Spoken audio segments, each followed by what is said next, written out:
The bullet missed Amara's head by inches. She hit the ground hard, white silk tearing as someone dragged her behind a stone pillar. Screams erupted, glass shattered. Wedding guests scattered like frightened birds, while men in expensive suits drew guns from shoulder holsters. The cherry blossoms that had seemed so romantic moments ago now fell like bloody snow over the carnage. "Don't move," commanded the man who'd just become her husband 10 minutes ago. The stranger she'd married. His hand pressed against her back, keeping her down, and something about his touch made her skin burn with a recognition she couldn't explain. But this isn't where our story begins. To understand how a 24-year-old Nigerian woman ended up dodging bullets at a Tokyo wedding, married to a man she'd never met, we need to go back 3 weeks. Back to the impossible choice that changed everything. Back to the family secret that would shatter her world. And back to the love she thought was dead, but was actually closer than she ever imagined. If you love stories about second chances, dangerous secrets, and love that survives the impossible, you're in the right place. Hit that subscribe button right now because you won't want to miss what happens next. Drop a comment telling us if you believe in second chances, and smash that like button if you're ready for a story that will keep you on the edge of your seat until the very last word. Now let me take you to Lagos, Nigeria, 3 weeks before the wedding. To the moment Amara's life fell apart. The bullet missed Amara's head by inches. She hit the ground hard, white silk tearing as someone dragged her behind a stone pillar. Screams erupted, glass shattered. The wedding guests who'd been sipping champagne seconds ago now scattered like frightened birds. Men in expensive suits drew guns from shoulder holsters. The cherry blossoms that had seemed so beautiful moments ago now fell like bloody snow over the carnage. "Don't move." The command came from the man who'd just become her husband. The stranger she'd married 10 minutes ago. His hand pressed against her back, keeping her down, and something about his touch made her skin burn with recognition she couldn't explain. Amara's heart hammered against her ribs. This wasn't how weddings were supposed to go. This wasn't normal. Nothing about the last 3 weeks had been normal. And now, as gunfire echoed through the garden and her white kimono soaked up dirt and blood that might not be hers, Amara realized she'd made a terrible mistake. But to understand how a 24-year-old Nigerian woman ended up dodging bullets at a Tokyo wedding, we need to go back. Back to where the nightmare began. 3 weeks earlier, Amara stood in her family's cramped living room in Lagos, staring at her parents like they'd lost their minds. The ceiling fan overhead did nothing against the suffocating heat. Her mother sat rigid on the old sofa, hands twisted together. Her father wouldn't meet her eyes. "Say that again," Amara said slowly, "because I know I didn't just hear you say arranged marriage." Her father finally looked up. The man who'd once stood tall and proud now seemed to have caved in on himself. "Amara, please sit down." "I don't want to sit down. I want you to explain why you're trying to sell me like property." Her voice rose with each word. "This is 2025, Papa. We don't do this anymore." "We're bankrupt." Her mother's voice cracked. "The Japanese investors pulled out last month. Your father's partners stole everything else. We have 90 days before the bank takes the house." The words hit Amara like a physical blow. She'd known things were bad. The smaller meals, the lights that stayed off longer, her sister Kiyoma's school fees paid late, her brother David's medication switched to the cheap kind that barely worked. But bankruptcy. "There has to be another way," Amara said, but even she heard the weakness in her protest. Her father stood, walked over, placed his hands on her shoulders. They felt heavy, defeated. "The Yamamoto Group has offered to clear all our debts. $2 million invested into the business. Kiyoma finishes university. David gets the surgery he needs." He paused. "They only want one thing in return. Me." The word tasted like ash. Her mother handed her a folder with trembling fingers. Inside was a photo of a man in a designer suit, his face half-shadowed. Even with the poor quality, Amara could see he was young, maybe late 20s. Handsome in a cold, dangerous way that made her stomach twist. "Takeshi Yamamoto," her father read from a document. 29 years old. Heir to the Yamamoto Group. one of Tokyo's most powerful trading companies. They're expanding into African markets and want a family alliance. Amara studied the photo. Something about it felt wrong. What kind of powerful businessman needed to buy a bride? Why me? I'm nobody. Why would he want to marry someone he's never met? The contract is generous, her father said quickly, avoiding the question. Separate residences if you want. You can keep your career. After 3 years, amicable divorce if both parties agree. 3 years. Just 3 years of her life traded for her family's survival.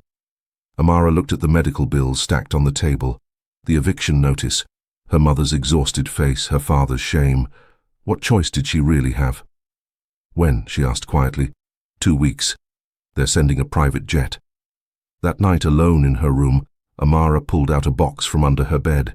Inside were photos, ticket stubs, a dried flower. 5 years of trying to forget, and she'd kept it all. Kept him. She picked up their favorite photo. Cherry Blossom Festival, Tokyo. His arm around her waist. Both of them laughing. His smile had been so real then. So warm. Kenji. The boy who'd made her believe in love. The boy who'd destroyed her. They'd met during her exchange year at Tokyo University. She'd been lost, trying to find the library. He'd offered to help with that easy smile and kind eyes. Coffee turned into dinner. Dinner turned into weekends exploring the city. Weekends turned into her falling completely, stupidly in love. I'll never leave you, he'd promised one night, holding her close in his tiny apartment. You're everything to me. 2 months later, he vanished. Amara had gone to his apartment on a random Tuesday to find it empty. Completely empty. No furniture, no clothes, no trace he'd ever existed. His phone was disconnected, his social media deleted. She'd filed a police report, but they'd found nothing. Kenji had simply ceased to exist. She'd spent months shattered, unable to eat, unable to sleep. Her grades crashed. She'd returned to Nigeria early, humiliated and heartbroken. Her friends had theories. He was married. He was using her. She was just another conquest. None of it helped. I hope you're happy, she whispered to the photo now. I hope whatever was so important was worth it. She buried the box deep in her suitcase.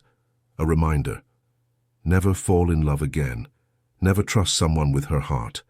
This marriage to Takeshi Yamamoto would be business. Nothing more. The 2 weeks disappeared in a blur. Paperwork, shots, goodbyes. At the airport, her sister Chioma clung to her, sobbing. You don't have to do this, Chioma said. We'll figure something out. But they both knew that was a lie. Amara kissed her sister's forehead. I'll video call every day. Maybe Tokyo won't be so bad. The private jet was obscenely luxurious. Leather seats, champagne, a bedroom in the back. Amara sat alone watching Lagos disappear below, wondering if she'd just made the biggest mistake of her life. 14 hours later, Tokyo appeared beneath the clouds. The same city where she'd been happy once, where she'd had her heart ripped out. Now she was returning as someone's bought bride. A silent driver met her at the airport, loaded her bags into a black Mercedes with tinted windows. They drove through familiar streets, Shibuya Crossing, Tokyo Tower. The neon lights she'd once loved now felt like they were mocking her. They left the city center, heading into an area she'd never seen during her student days. Exclusive. Hidden. The car stopped at a massive gate with armed security guards. Beyond it stood an estate that looked like it belonged to royalty. Traditional Japanese architecture mixed with modern security. Cameras everywhere, guards patrolling, walls that seemed designed to keep people out, or keep them in. Welcome to the Yamamoto estate, the driver said. His first words, the entire trip. The front door opened before Amara could knock. An elderly woman in an expensive kimono stood there, her face severe. You're late. The flight was on time, Amara said, confused. I expected you to arrive early, to show respect. The woman's eyes raked over her, judgment in every glance. I am Yamamoto Hana, the matriarch of this family. You will address me as grandmother. Nice to meet you, Amara said, trying to smile. We will see if it is nice. Grandmother Hana turned sharply. Follow me. The inside of the estate was stunning. Traditional tatami rooms mixed with modern luxury. Art that probably cost millions. Everything perfect. Everything cold. Staff members bowed as they passed but didn't make eye contact. The silence felt oppressive. Grandmother Hana led her to a room at the end of a long hallway. Your quarters. The wedding is in 3 days. You will be fitted for your kimono tomorrow. You will learn proper tea ceremony. You will memorize the family history. You will not embarrass us. Can I meet him? Amara asked. Takeshi, my fiancé? Something flickered in the old woman's eyes. He is handling business. You will meet him at the wedding. At the wedding? I don't even get to meet him before I marry him? This is how things are done in this family. You agreed to our terms. Grandmother Hana's voice was ice. Or would you prefer your family lose everything? The threat was clear. Amara bit back her retort. No, grandmother. Good. Learn your place quickly. This world is not kind to those who step out of line. The old woman left, the door closing with a soft click that somehow sounded like a prison cell locking. Amara stood alone in the luxurious room. A huge bed with silk sheets, a view of a perfectly maintained garden, a bathroom with a tub that could fit 3 people. Everything money could buy, everything except freedom. She walked to the window and stared out at the garden. That's when she saw them. Men in dark suits patrolling the perimeter, not regular security guards. These men moved like soldiers, like predators. One of them had tattoos peeking from his collar. Another was missing part of his pinky finger. Her stomach dropped.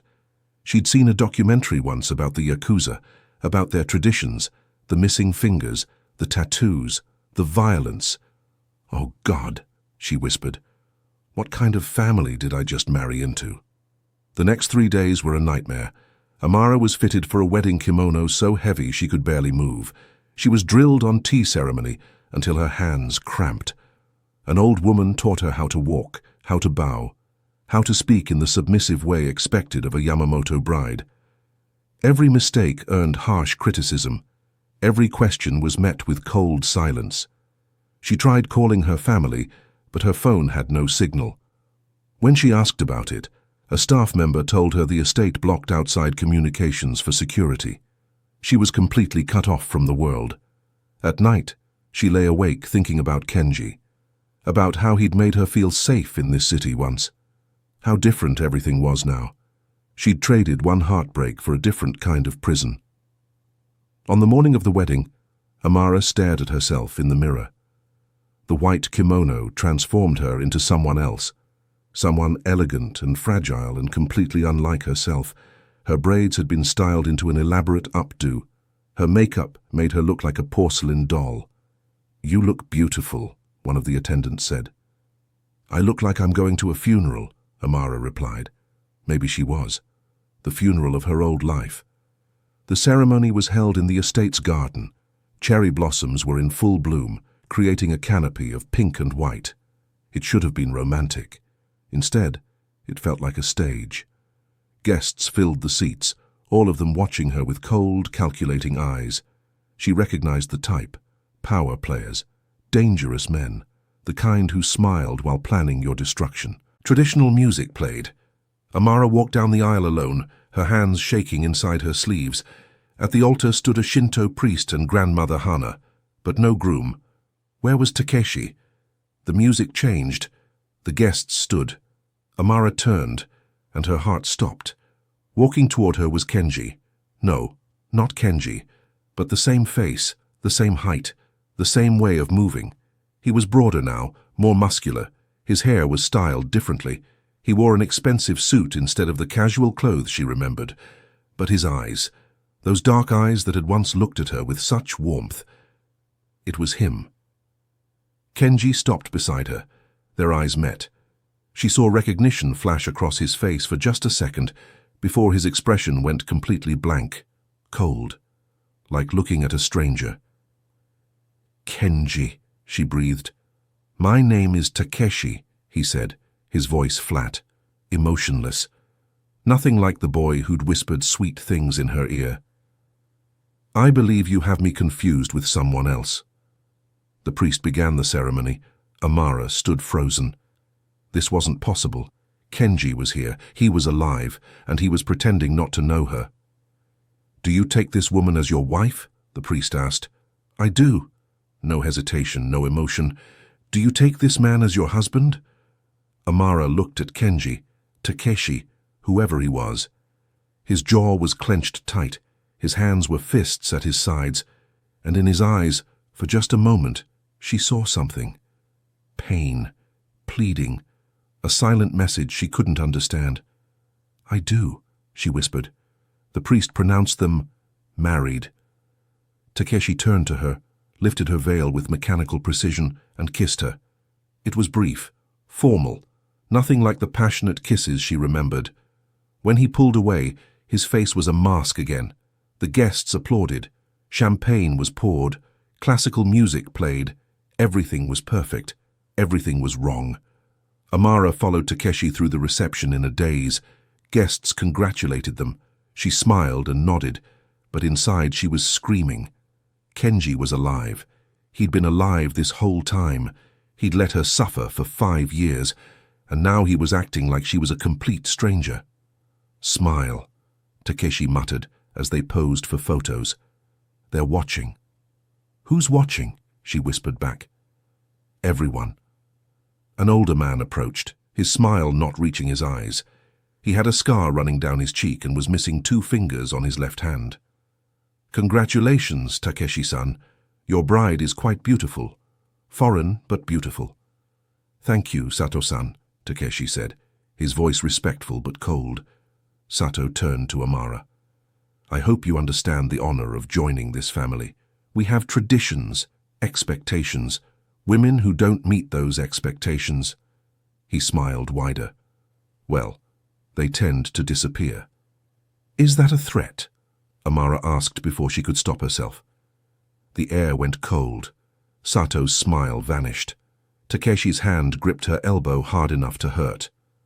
"My wife is tired from the ceremony," Takeshi said quickly. "Please excuse us."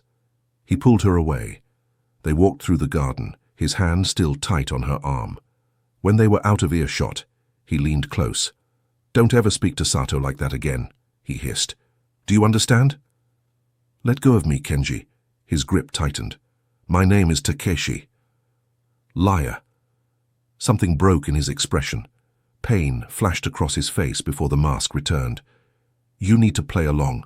Just for today. Please." "Play along? You disappeared for 5 years. 5 years, Kenji. I thought you were dead. I mourned you. And now I find out you're alive, and you're pretending you don't know me." "Lower your voice." "Why? Why are you doing this? Why did you leave? Why?" The gunshot cut her off, and that's where we started. Amara on the ground, cherry blossoms falling like snow, her white kimono soaked with dirt. Takeshi's body covering hers, protecting her from the chaos. More shots rang out. Glass exploded. Guests screamed and ran. The men with missing fingers and tattoos drew weapons and returned fire. This wasn't a wedding anymore. It was a war zone. "Stay down," Takeshi commanded. His hand was on the back of her head, keeping her pressed against the ground. She could feel his heart racing against her back. "What's happening?" she gasped. "Coup attempt. Stay quiet." The shooting lasted maybe 2 minutes, maybe an hour. Time felt broken. When silence finally fell, Amara's ears were ringing. Takeshi stood slowly, pulling her up with him. His suit was torn. Blood splattered his white shirt, though she didn't think it was his. Bodies lay scattered across the garden, some guests, some security. The beautiful cherry blossoms were stained red. "Oh my God," Amara whispered. "Oh my God." Takeshi's men were rounding up the attackers. Sato stood among them, a gun still in his hand, a satisfied smile on his scarred face. "Unfortunate accident," Sato called out. "But these things happen at Yakuza weddings, don't they, Takeshi-san?" Yakuza. The word confirmed what Amara had feared. She'd married into the Japanese Mafia. "Take her inside," Takeshi ordered one of his men. "Keep her safe." "Wait," Amara grabbed his arm. "You're not coming?" For a moment, his mask cracked. She saw the Kenji she'd known, the boy who'd held her hand during scary movies, who'd made her laugh until her stomach hurt, who'd promised to never leave. "I have to handle this," he said softly. Then louder, colder, "Take my wife to our quarters, now." 2 guards escorted her into the house. Through hallways that had seemed elegant this morning but now felt like a maze, they stopped at a different room than before. Larger, more luxurious, the marriage suite. "Wait here," one guard said. "The boss will come when he's finished." They left her alone. Amara stood in the middle of the room, still wearing her blood-stained wedding kimono, shaking. This wasn't real. This couldn't be real. She tried the door, locked from outside. The windows had bars hidden behind decorative screens. Beautiful prison. She was trapped. Hours passed. Amara changed out of the ruined kimono, finding a simple robe in the closet. She paced. She cried. She tried to process that Kenji was alive, that he was Yakuza, that people had just died at her wedding. Finally, near midnight, the door opened. Takeshi entered, changed into casual clothes. His hair was wet like he'd showered. The blood was gone, but his eyes looked exhausted, haunted. He locked the door behind him, checked the walls, pulled out a small device, and swept the room. Only when he seemed satisfied did he finally look at her. "Amara," he said. Just her name. But the way he said it, soft and broken, told her everything. "You bastard," she whispered. Then louder, "You absolute bastard." She launched herself at him, hit his chest with both fists. He let her, took every blow without defending himself. 5 years, she sobbed, hitting him. 5 years I thought you were dead. 5 years I blamed myself. What did I do wrong? What was so terrible about me that you had to vanish? Nothing. He caught her wrists gently. God, Amara, nothing. You were perfect. You are perfect. Then why? Because loving you was going to get you killed. The words hit her harder than any bullet. Amara stopped struggling, looked up at him. Tears streamed down his face. "My name is Takeshi Yamamoto," he said quietly. "Kenji was a lie, a fantasy. For 2 years I pretended to be a normal college student. I had a tiny apartment and a part-time job and friends who didn't know my real family. And then I met you." He led her to sit on the bed, didn't let go of her hands. "You were so alive," he continued, "so free. You laughed at my jokes. You challenged me. You made me feel like maybe I could be normal, like maybe I could escape." His voice broke. "I fell in love with you, really, truly in love. I was going to tell you everything. I was going to run away with you." "What stopped you?" "My father was assassinated." The words were flat. "Dead." "They found him in his office with 3 bullets in his chest. The family needed me to come back, to take over, to be what I was born to be, the heir to the Yamamoto clan." Amara's mind reeled. "The Yakuza, one of the 3 most powerful syndicates in Tokyo. We control shipping, real estate, entertainment. My great-grandfather built the empire. My grandfather expanded it. My father tried to legitimize it." He laughed bitterly. "That's what got him killed. The old guard didn't like him going soft. So you just left. You couldn't say goodbye, couldn't explain." "I tried." His grip on her hands tightened. "I wrote you 20 different letters, came to your apartment 5 times, but every time I got close, I thought about what could happen. The people who killed my father wouldn't hesitate to hurt you to get to me. You were safer thinking I was just some asshole who ghosted you than knowing the truth. That wasn't your choice to make." "I know. God, I know." He looked at her with such anguish. "I've thought about you every single day for 5 years. Wondered if you were happy, if you'd found someone else, if you hated me." "I did hate you. I do hate you." But even as she said it, Amara wasn't sure it was true anymore. "When I heard about your family's financial situation, I thought it was fate. A chance to help you without dragging you into my world. I'd set up the business deal to save your father's company with no strings attached." He took a shaky breath. "But then grandmother found out. She insisted on the marriage alliance, said it would strengthen our position with African markets, give us legitimacy. You could have said no. I tried, but then I thought selfishly, maybe this was my second chance. Maybe I could have you in my life again, even if it was like this, even if you ended up hating me more. He laughed without humor. I'm a coward.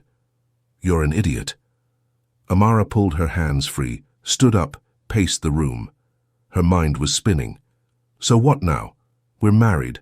I'm apparently Yakuza royalty. People shot at us today. What the hell is happening, Takeshi? There's a war coming.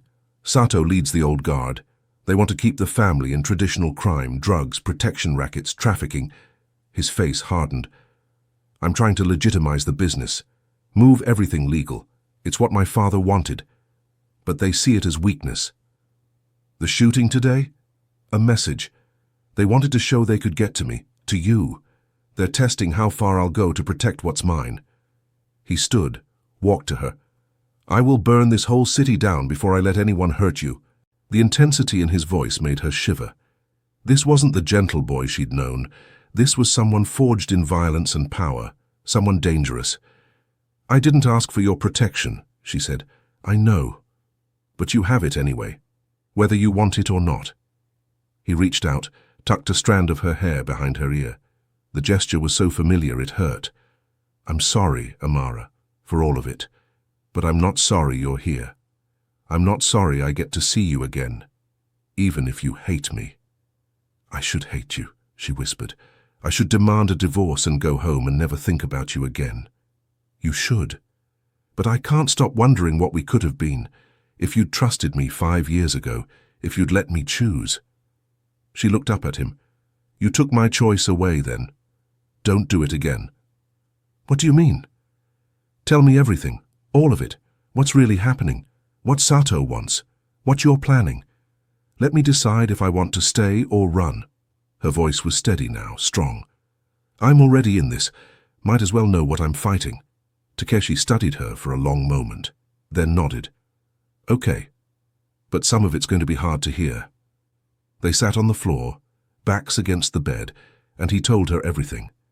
About the Yakuza structure, the territories, the alliances, how his father had been slowly moving assets into legitimate businesses, how Sato and his faction had grown more violent in response, how the shooting today was the opening move in what would be a bloody succession war. My father kept detailed records, Takeshi said, evidence of crimes committed by the old guard. Insurance, he called it.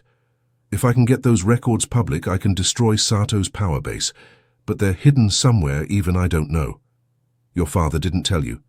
He died before he could. All I have is a riddle he left, where cherry blossoms first bloomed for us. Takeshi shook his head. I've searched everywhere. His office, the estate, properties across the city. Nothing. Amara's mind raced. A riddle. A hidden location. Maybe it's not a place you'd think to look. Maybe it's personal. What do you mean? Where did your parents first meet? First kiss? First something meaningful? I don't know. My mother died when I was young. My father never talked about her much. The pain in his voice was raw. They talked through the night about his childhood, her life in Nigeria, the 5 years between. Slowly, the anger started to fade into something more complicated. Understanding, maybe. Or at least the beginning of it. As dawn broke, Amara was exhausted but wired. So what happens now? Do we pretend to be a happy couple while you fight a mob war? I'm sending you home, Takeshi said. Back to Nigeria. I'll honor the contract. Your family will be taken care of. But you don't need to be here for what's coming. No. He blinked. No. I said I want to choose. I'm choosing to stay. She stood, looked down at him. Your father's riddle. I might be able to help. And if there's a war coming, you'll need all the allies you can get. Amara, you don't understand how dangerous... I watched people die at my wedding today. I think I understand perfectly. Her voice was hard. Besides, my family's safety depends on you surviving this, so I'm invested. A small smile crossed his face, the first real smile she'd seen. You're insane. Probably, Being around you always made me a little crazy. She offered her hand. Partners. He took it, stood, pulled her close. Partners. But Amara, if things get too dangerous, if I tell you to run, I'll decide for myself. She poked his chest. No more deciding for me. Got it? Got it. He held her gaze. I'm going to make this right. I'm going to give you the life you deserve. The choice I stole from you. Good. Now let's figure out your father's riddle before Sato tries to kill us again. Over the next 2 days, they dug through everything they could find about Takeshi's parents. His father's old journals, photo albums, business records. Grandmother Hana was suspicious but allowed limited access. Your father was a sentimental fool, she said, dropping a box of photos on the table. Always talking about love and honor. Look where it got him. After she left, Amara rifled through the photos. Most were formal, business events, family portraits. But at the bottom, she found something different. A faded photo of a young couple at a small shrine. Cherry trees in full bloom around them. Takeshi, look at this. He came over, picked up the photo. His breath caught. That's my parents. I've never seen this before. My mother looks so young. Amara flipped it over. On the back in faded ink, where our love began. May the blossoms always remember. Where cherry blossoms first bloomed for us, Takeshi whispered. It's a shrine. Do you recognize it? He stared at the photo, thinking. Then his eyes widened. Chidoriga Fuchi.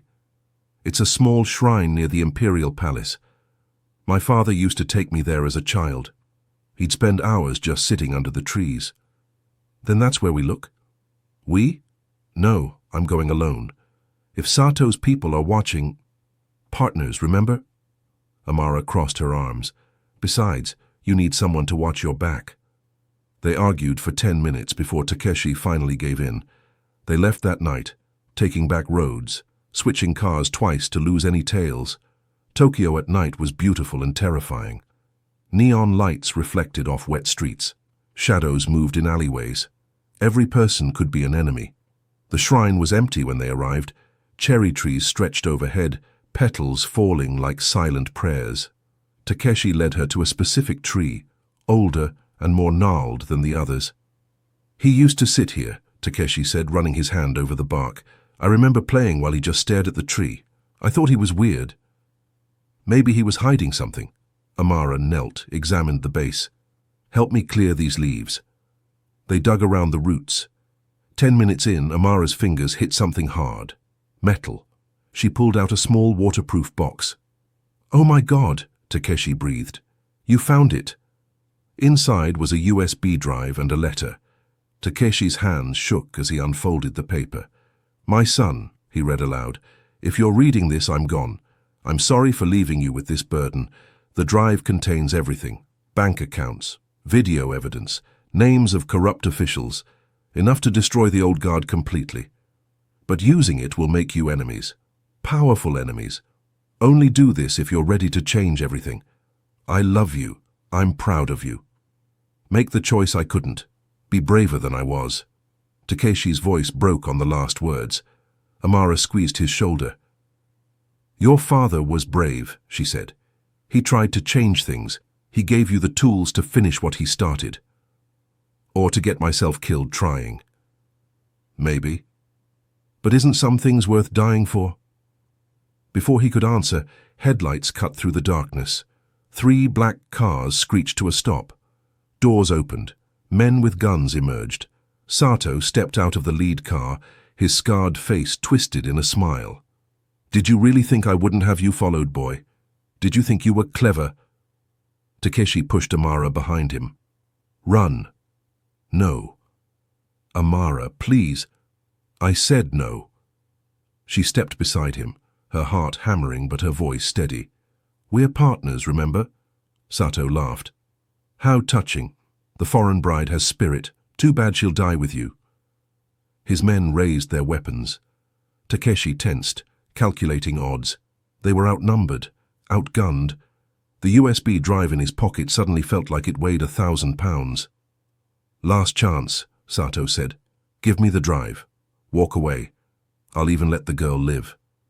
You'll kill us both either way, Takeshi replied. True, but this way is faster, less painful. Sato's smile widened. Your choice. Sirens wailed in the distance. Sato's smile faltered. The sirens grew louder, closer. Blue and red lights flashed through the trees. What did you do? Sato snarled. Takeshi pulled out his phone, showing an active call. Insurance. I had someone listening the whole time. Everything you just said was recorded and sent to 3 different police departments and 5 journalists. He smiled coldly. You're done, Sato. You stupid boy, the police are in our pocket. Not all of them. My father had friends, real friends who believed in what he was trying to do.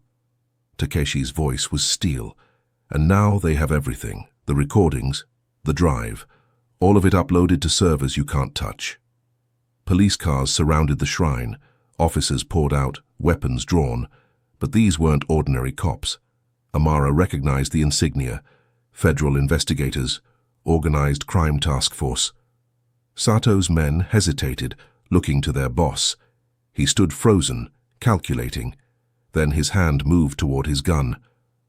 Don't, Takeshi warned, but Sato was already drawing. Takeshi pushed Amara down as gunfire erupted. Federal agents returned fire. It was over in seconds. Sato crumpled to the ground, blood pooling beneath him. His men dropped their weapons, hands raised in surrender.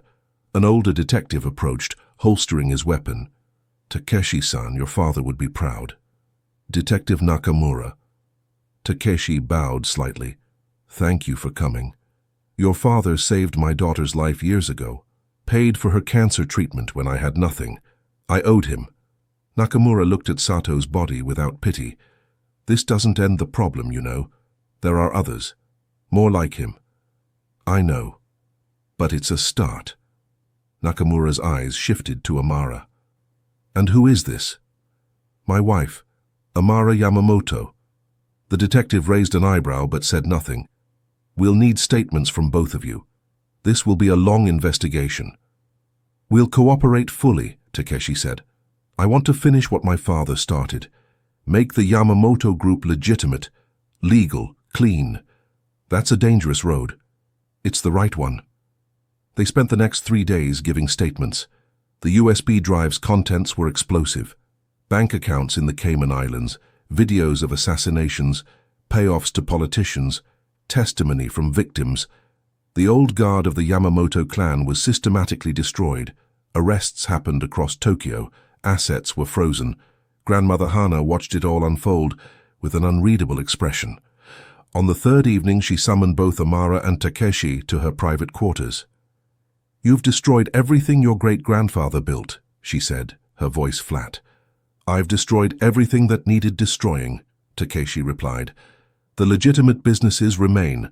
We're expanding the shipping company, the real estate holdings, the entertainment venues, all legal now. Weak, she spat the word. Your father was weak, you're weak, this girl has made you soft. No, Amara spoke up. He's strong, stronger than any of you. It takes real strength to change, to be better than what you were raised to be. Grandmother Hana's eyes narrowed. You dare speak to me that way? I'm a Yamamoto now. You said so yourself. Amara didn't flinch. And I won't watch you diminish my husband for having a conscience. Silence stretched between them. Then, impossibly, the old woman smiled. Just a small quirk of her lips, but it was there. Perhaps I underestimated you, girl. Perhaps you're exactly what this family needs. She stood, walked to a cabinet, pulled out an old wooden box. Your grandfather gave this to me on our wedding day. It's been passed down through generations, the Yamamoto family crest. Only the matriarch holds it. She handed the box to Amara. Inside was an ornate silver hairpin with a cherry blossom design. One day you'll give this to your son's wife, Grandmother Hana said, when you're ready to pass on what it means to be a Yamamoto. Not the violence, not the crime, but the strength, the resilience, the ability to bloom even in darkness. Amara's throat tightened. Thank you, Grandmother. The old woman nodded once, then looked at Takeshi. Don't disappoint me, boy. Make this family something worth being proud of." "I will." Over the next 3 months, everything changed. The Yamamoto group went fully legitimate. Takeshi fired anyone with Yakuza ties who wouldn't transition to legal work. He set up rehabilitation programs for former members, invested in community centers, funded schools. It wasn't easy. There were threats, attempted hits, one car bomb that thankfully detonated early, hurting no one. But slowly, the violence died down. The message was clear. The Yamamoto clan was done with the old ways. Amara's family visited during this time. Her father wept when he saw the thriving business Takeshi had invested in. Her mother hugged Amara for 10 minutes straight. Kiyoma and David explored Tokyo with wide eyes, marveling at everything. "Are you happy?" Kiyoma asked one night as they sat in the estate garden. "Really happy." Amara looked at where Takeshi was laughing with her father, discussing shipping routes and trade agreements. He'd changed so much in 3 months. Less guarded, more open. She'd seen him cry when they'd finally scattered his father's ashes at the shrine, seen him smile when former Yakuza members thanked him for helping them start legitimate businesses, seen him vulnerable and strong and everything in between. "Yeah," she said softly, "I think I am." That night, after her family had gone to bed, Amara found Takeshi on the roof. He stood under the stars, looking out over Tokyo's glittering lights. "Couldn't sleep?" she asked, joining him. "Too much on my mind." He glanced at her. "Are you happy here, really? Because you can still leave. The contract was fulfilled. Your family is safe. You don't owe me anything." "I know." She took his hand. "I'm choosing to stay, not because of duty or contracts, but because I want to. Even after everything I put you through. You're an idiot who made terrible choices 5 years ago, but you're trying to be better. That counts for something." She squeezed his hand. "Besides, someone needs to keep you from doing more stupid things." He laughed. Actually laughed. The sound made her heart flutter. "I love you. I know I don't deserve to say it. I know I have years of making up to do, but I love you, Amara. I never stopped." "I know." She turned to face him fully. "And I hate that I love you too. I hate that after everything my stupid heart still wants you. So what do we do about it? We start over. No more lies, no more deciding for each other. We figure this out together, as actual partners this time." "I'd like that." He pulled her close, rested his forehead against hers. "Thank you.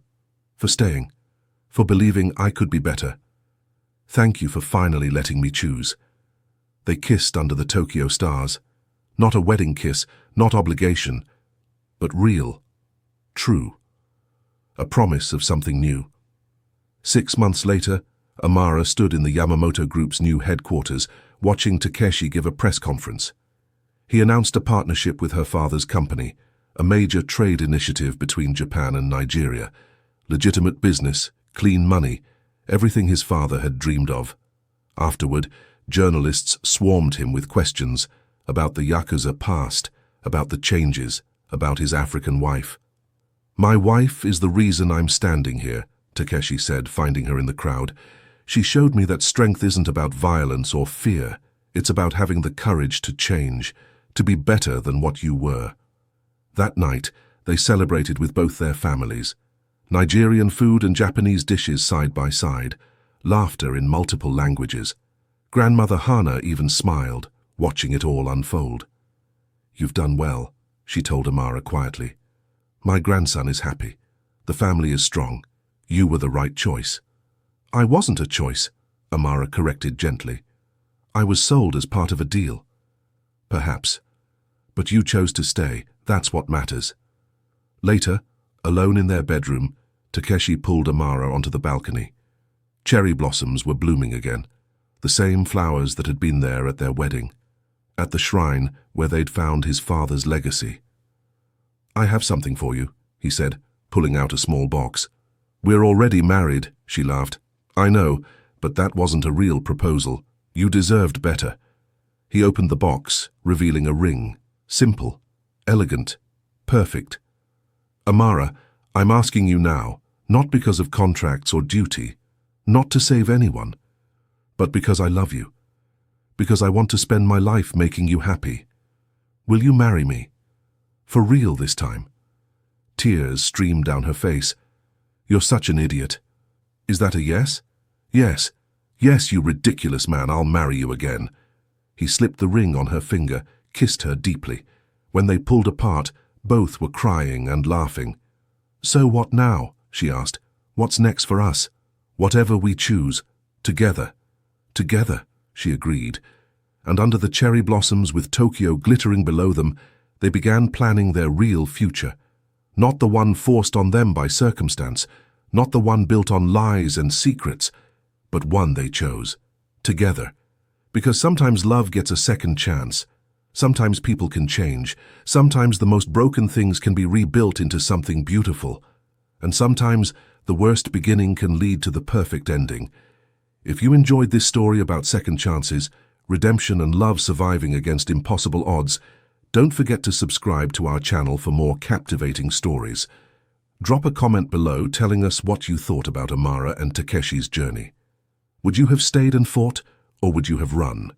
Hit that like button if you believe in second chances, and share this with someone who loves a good romance with danger, drama, and a whole lot of heart. We'll see you in the next story.